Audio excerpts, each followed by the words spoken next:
massive move, a stalled U.S. Congress.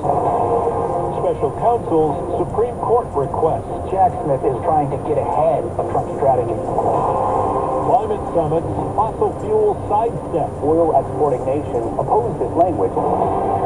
Good morning, I'm Steve Kathan with the CBS World News Roundup. Ukraine's President Volodymyr Zelensky is on Capitol Hill right now, pushing lawmakers for additional military aid for the country's fight against Russia. He has an ally in President Biden as time runs out for Congress to approve a massive new request. CBS News White House correspondent Weijia Jiang. Today, Zelensky will make a direct plea to all senators. He will also have a private meeting with House Speaker Mike Johnson. I understand the necessity of ensuring that Vladimir Putin does not prevail in Ukraine, and so I'll explain to him that while we understand that, we have to take care of our border first. President Biden has so far failed to convince Congress that national security is at stake if it fails to pass a $110 billion package. Former U.S. Ambassador to Ukraine, Stephen Piper, tells CBS News. One thing that the Ukrainians need a lot of right now are more artillery shells. This has been a war waged by ground forces using much heavier levels of artillery, and they also need more in the line of air defense. Special counsel Jack Smith wants the U.S. Supreme Court to decide quickly whether former President Trump has immunity from prosecution for alleged crimes committed while in office. Smith wants the election subversion case against Trump to go to trial as scheduled March 4th. And this move would bypass action by a federal appeals court. Legal analyst Jessica Levinson. The question is, are you as a president immune from criminal prosecution? In this case, for acts that the former president alleges are official acts, but the special counsel says, no, these were acts that you undertook as the candidate. This is not your official duties. The Trump team has until the middle of next week to file a response. There's word one of 3 college presidents under fire since congressional testimony last week on anti-Semitism will not be ousted.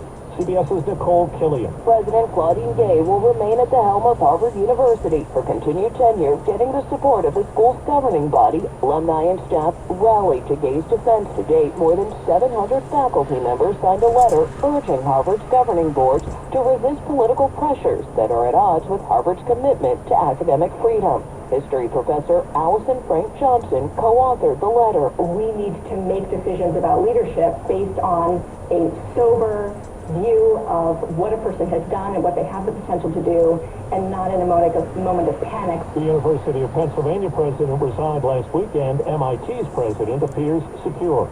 Her lawyers say the Texas woman who went to court seeking an emergency abortion has gone to another state for the procedure.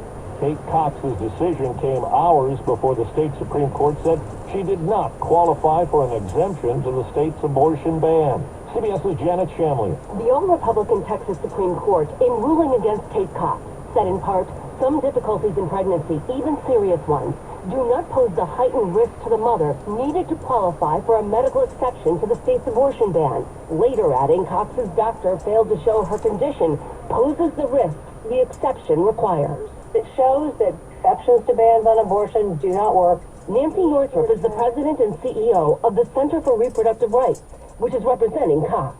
Texas is saying, we're not going to let you access abortion care, even though your doctor, in their good faith medical judgment, says that's the right thing to do. Last night at a White House Hanukkah reception, President Biden said a surge of anti-Semitism around the world is, quote, sickening. And about the hostages still held by Hamas? There's a whole range of things going on now that are really very, very difficult. We've gotten more than 100 hostages out, and we're not going to stop until we get every one of them home. Israel staged a new round of airstrikes in southern Gaza overnight and raided a hospital in northern Gaza in the hunt for Hamas members. Today is the final day of the UN Climate Summit in Dubai, called COP28. CBS's Ben Tracy reports some delegates are blasting the final agreement as weak. This draft is being called everything from grossly insufficient to incoherent, and perhaps most creatively, a cop-out. Going into the 2-week climate summit, there was a big push for a final agreement to include a phase-out, or at least a phase-down, of fossil fuels. This latest draft does not call for an end to fossil fuels and instead makes it sound optional, saying nations could slash greenhouse gas emissions, including reducing both consumption and production of fossil fuels.